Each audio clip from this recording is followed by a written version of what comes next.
அன்பு உறவுகளுக்கு வணக்கம். அன்பு மக்கள், இந்த தவக்காலத்தை இன்னும் அதிகமாக அர்த்தமுள்ள விதத்தில் ஆண்டவர் இயேசு கிறிஸ்துவினுடைய அருளை பெற வேண்டும் அப்படின்னு நீங்க நினைச்சீங்கன்னா இந்த காணொளி உங்களுக்காகத்தான்.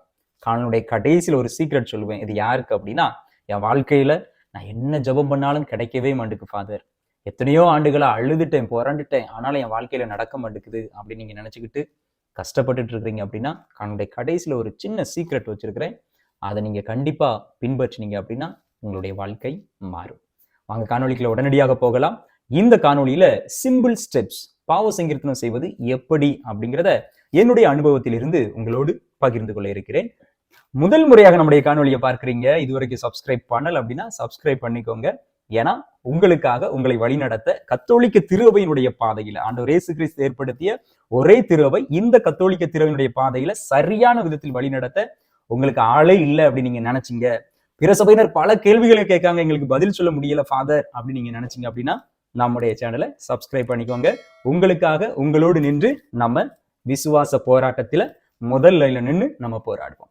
வாங்க காணொளிக்குள்ள போகலாம். முதல் ஸ்டெப், எக்ஸாமினேஷன் ஆஃப் கான்சியன்ஸ், அதாவது உள்ளத்தை ஆய்ந்து அறிதல். உள்ளத்தை யாரால் ஆய்ந்து அறிய முடியும்? தூய ஆவியானவரால். அப்ப நீங்க முதல்ல என்ன செய்யணும்? தூயானவரிடம் ஜெபிக்கணும். தூய ஆவியானவரே, நான் இன்னைக்கு பாவ சங்கீர்த்தனம் செய்ய போறேன், என்னுடைய பாவங்கள் எது அப்படிங்கிறத எனக்கு வெளிப்படுத்துங்கப்பா அப்படின்னு சொல்லிட்டு நீங்க ஜெபிச்சுட்டு ஒரு நல்ல தனிமையான ஒரு இடத்துல, அமைதியான இடத்துல, எந்த தொந்தரவும் இல்லாதது மாதிரி ஒரு இடத்த கோயில்ல பார்த்து நீங்க உங்களை தியானிக்க ஆரம்பிக்கணும். நிறைய நேரத்துல இந்த ஸ்டெப்ஸை நம்முடைய பிள்ளைகளோ அல்லது நம்முடைய மக்களோ அதை சரியாக செய்வதில்லை என்பதை நான் பார்க்கிறேன். ஏன்னா அப்படியே பார்ப்பாங்க, ஓகே இன்னைக்கு அந்த ஃபாதர், ஓகே இந்த ஃபாதர்ட்ட நம்ம போயிடணும் அப்படின்னு சொல்லிட்டு அங்க உட்கார்ந்து காத்துட்டு இருப்பாங்க. யாரும் இல்லையா, ஓடி போயிருது. இன்னும் பாவ சங்கீர்த்தனம் அப்படிங்கிறது கடமைக்காகவோ கட்டாயத்தினாலோ செய்யப்படுவது அல்ல, மாறாக சுய விருப்பத்தால் நம்மளே முன்னால போய் அறிக்கையிடுவதுதான் உண்மையான பாவ சங்கீர்த்தனம். அப்ப நல்ல நீங்க அதற்கு தயாரிக்கணும். அதுக்கு இது ஒரு அடித்தளமாக இருக்கணும். இந்த தயாரிகளுக்கு கூடுதலா நம்ம என்னென்ன ஸ்டெப்ஸ் நம்ம ஃபாலோ பண்ணலாம்னா, ஒருவேளை 10 கட்டளையை நீங்க கொஞ்சம் உரசி பார்க்கலாம். இதுல இதெல்லாம் நான் தப்பு பண்ணியிருக்கிறேன். ஏன்னா இந்த சிலை வழிபாடு, இந்த சிலை வழிபாடு அப்படின்னா இன்னைக்கு என்னென்னலாமோ பிப்ளிக்கல் ஸ்காலர்ஸ், பிரிவினை சபைகள் சொல்லிட்டு இருக்கிறாங்க. ஆனா உண்மையான சிலை வழிபாடு என்பது கடவுளுக்குரிய இடத்தையும் மரியாதையும் நான் யாரோ ஒரு நபருக்கோ அல்லது பொருளுக்கோ கொடுத்துட்டேன்னா அதுதான் சிலை வழிபாடு. நம்ம கொஞ்ச நாள் கழிச்சு பேசலாம். ஏன்னா இப்பதான் நம்ம அப்படியே ஸ்டெபிளைஸ் ஆகிட்டு இருக்குதும். இந்த சிலை வழிபாடு குறித்து ரொம்ப டீட்டெயிலா நம்ம பேசுவதற்கு ஒரு காலம் வரும், அப்போ பேசுவோம். அப்போ 10 கட்டளைகள், அதுக்கப்புறமா மழைப்பொழிவு, மத்தேயு 5 ஆண்டவர் இயேசு கிறிஸ்து சொல்றாரு இல்லையா, அந்த பேரு பெற்றோர் அப்படிங்கிறது, அதை நம்ம கொஞ்சம் அப்படியே உள்ளார்ந்து பார்க்கலாம். திருச்சபையினுடைய கட்டளைகள் 6, இதெல்லாத்தையும் நம்ம பார்த்து நம்மளை நம்ம உரசி பார்க்கலாம். நாங்க எங்கெல்லாம் தப்பு செஞ்சிருக்கிறேன், எதெல்லாம் நான் விட்டு இருக்கிறேன், தவறு செய்யாம, ஏன்னா நன்மை செய்யாமல் இருப்பது கூட தவறு தான். இது எல்லாத்தையும் நம்ம எப்படி போய் அறிக்கையிடலாம் அப்படின்னு சொல்லிட்டு முதல் ஸ்டெப் எக்ஸாமினேஷன் ஆஃப் கான்சியன்ஸ். இதுல நிறைய நேரத்துல நம்ம ஒரு விஷயத்தை ஜஸ்டிஃபை பண்ணுவோம், நியாயம் தீர்ப்போம். எப்படி நியாயம் தீர்ப்போம் தெரியுமா? எல்லாரும் செய்யறதானே, இது என்ன பெரிய தப்பா? இன்னும் அதே போல யாரோ ஒருத்தரோட கம்பேர் பண்ணி, அவன் செஞ்ச உடனே நல்லா தானே இருக்கிறான், நம்ம எப்படி இருந்தா என்ன, இதெல்லாம் ஒரு பெரிய விடயமா அப்படின்னு சொல்லிட்டு கடந்து போவது இல்லை. இரண்டாவது ஸ்டெப்பு, பாவத்திற்காக மனம் வருத்தப்படுதல். நம்ம முதல் ஸ்டெப்ல தெரிஞ்சிடும் நம்ம என்னென்ன பாவம் பண்ணியிருக்கிறோம் அப்படின்னு சொல்லிட்டு. ரெண்டாவது, அதற்காக நம்ம மனம் வருந்தணும். நான் நல்ல பாவம் பண்ணியிருக்கிறேன் அப்படின்னு சொல்லி சந்தோஷப்படுவோமா? இல்லை. ஆண்டவருக்கு முன்னாடி, என்னுடைய அயலானுக்கு முன்னாடி நான் இப்படிலாம் பாவம் பண்ணிட்டேனே அப்படின்னு சொல்லி மனம் வருந்தணும்.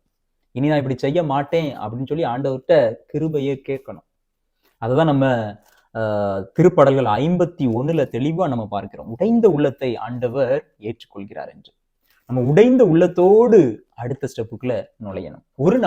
ஒரு நாளும் இது எத்தனையோ பாவ சங்கீர்த்தனம் பண்ணிட்டேன், இதுவும் அதுல ஒண்ணு அப்படிங்கிற அந்த மனநிலைக்குள்ள வேண்டாம். அன்பு மக்களே, இதை நான் நல்ல பாவ சங்கீர்த்தனம் செய்யறேன், ஆண்டவர் என்ன விடுதலை கொடுப்பாரு, ஆண்டவர் என்ன மன்னிப்பாரு, நீ ஏற்றுக்கொள்வாருன்னு சொல்லி என்ன ஒரே ஒரு மனநிலையை அந்த இடத்துல கண்டிப்பா சொல்லணும். ஏன்னா நிறைய நேரத்துல ஆண்டவர் நீ தண்டிப்பாரு, அதனால நான் போய் பாவம் மன்னிப்பு செய்யறேன் அப்படின்னு இல்லை. ஆண்டவருடைய அன்பை என்னால பெற முடியல, அதுக்கு இந்த பாவம் தடையாக இருக்கிறது அப்படின்னு நினைச்சு நம்ம வருத்தப்படணும். ஆண்டவர் நீ தண்டிச்சிருவாரு அப்படின்னு நினைச்சு நம்ம வருத்தப்படுறதுல எந்த பயனும் இல்லை. ஏன்னா நம்முடைய ஆண்டவர் தண்டிக்கிற ஆண்டவர் இல்லை, மாறாக அவர் மன்னிப்பின் ஆண்டவர், இரக்கத்தின் ஆண்டவர், அன்பின் ஆண்டவர். எனக்கு அவருக்கு ஊடையில உள்ள அந்த அன்புக்கு தடையாக இருப்பது என்னுடைய பாவம் அப்படின்னு நீங்க நினைச்சிட்டாலே நீங்க நல்ல பாவ சங்கீர்த்தனம் பண்ணிருவீங்க. குறிப்பா அந்த 2வது ஸ்டெப்பு சரியாயிரும். 3வது ஸ்டெப்பு, குருவானவரிடம் போய் அறிக்கையிடுதல்.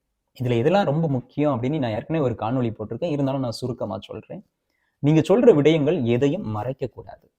எதெல்லாம் நீங்க 2 ஸ்டெப்ல யோசித்தீங்களோ, அதற்காக மனம் வருந்தீங்களோ, அதை அப்படியே போய் குருவானவரிடம் சொல்ல வேண்டும். குறிப்பாக சொல்வதை கிளியரா சொல்லணும். ரொம்ப பெரிய கதைலாம் சொல்ல வேண்டிய அங்க அவசியம் இல்லை. ஒருவேளை குருவானவர் உங்ககிட்ட கேட்டார் அப்படின்னா அதற்கான நீங்க விளக்கத்தை கொடுக்கலாம். மாறாக நீங்க ஒரு பெரிய ஸ்டோரி அங்க நரேட் பண்ண வேண்டிய அவசியம் இல்லை.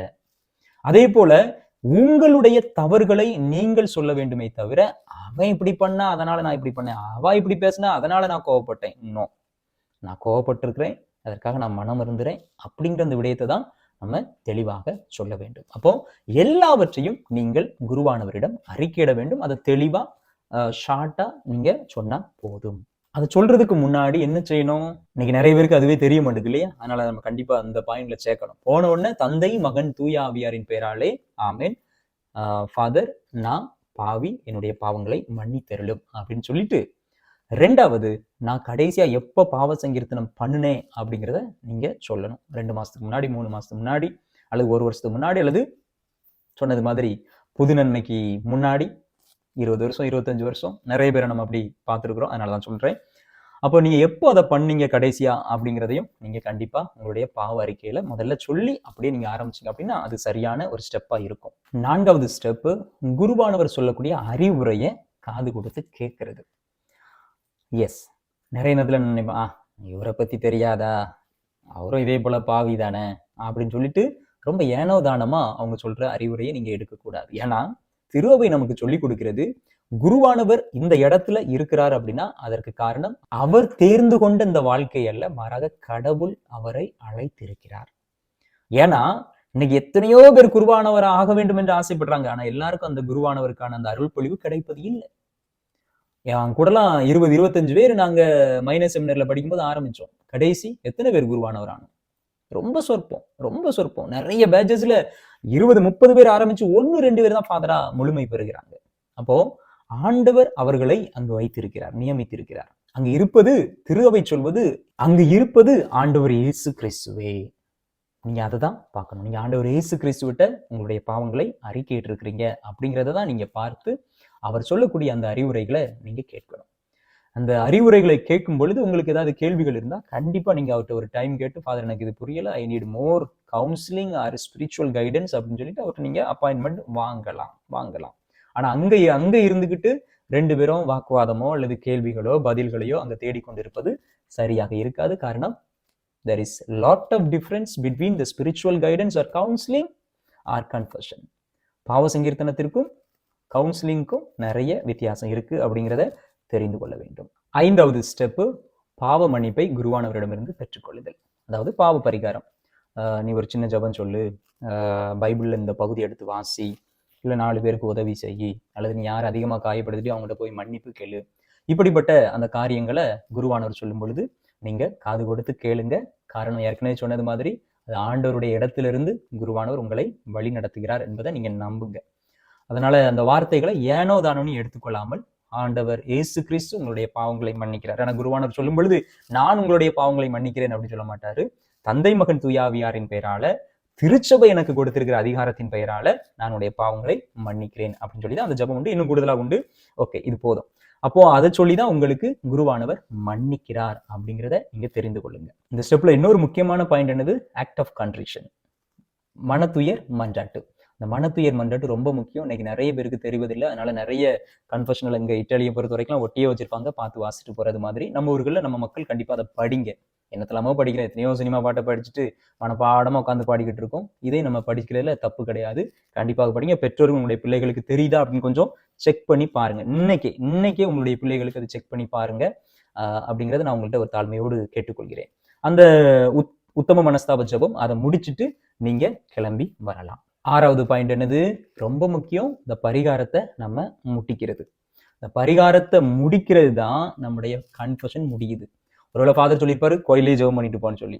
சில நேரம் சொல்லுவாங்க, நான் குறிப்பா நிறைய நேரத்துல சொல்லுவேன், இந்த வசனத்தை இந்த பைபிள்ல இந்த அதிகாரத்துல நீங்க படிங்க அப்படின்னு சொல்லிட்டு. கண்டிப்பா கையில பைபிள் இல்லை அப்படின்னா வீட்டுக்கு போய் தூங்க போறதுக்கு முன்னாடியாவது அதை நீங்க படிச்சிடணும்.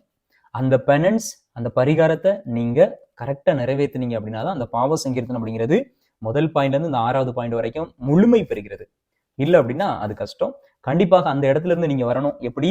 ஆண்டவரே, நான் இப்பொழுது குருவானவரிடம் அறிக்கையிட்டு என்னுடைய பாவங்களை தொடர்ந்து செய்யாமல் இருக்க எனக்கு அந்த அருளை தாரும் அப்படின்னு சொல்லி அந்த பாவ பரிகாரத்தை நீங்க நிறைவேற்றணும். அன்பு மக்களை, தொடக்கத்துல ஒண்ணு சொன்னேன் பாருங்க, ஒரு சீக்ரெட்.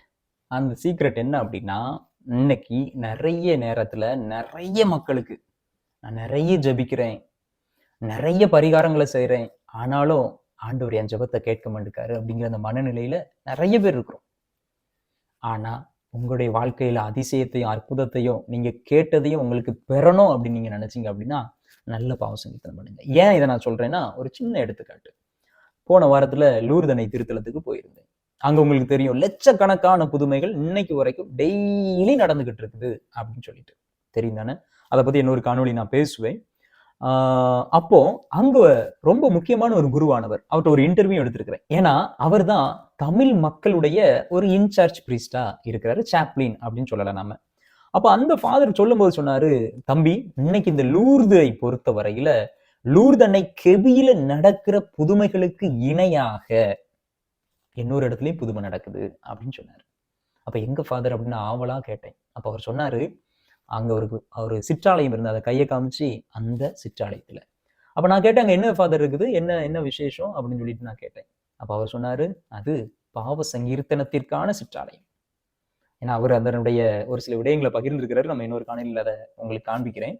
அப்போ இன்னைக்கு நிறைய இடத்துல புதுமைகள் நடப்பது எங்க அப்படின்னா, பாவ சங்கீர்த்தன தொட்டியில.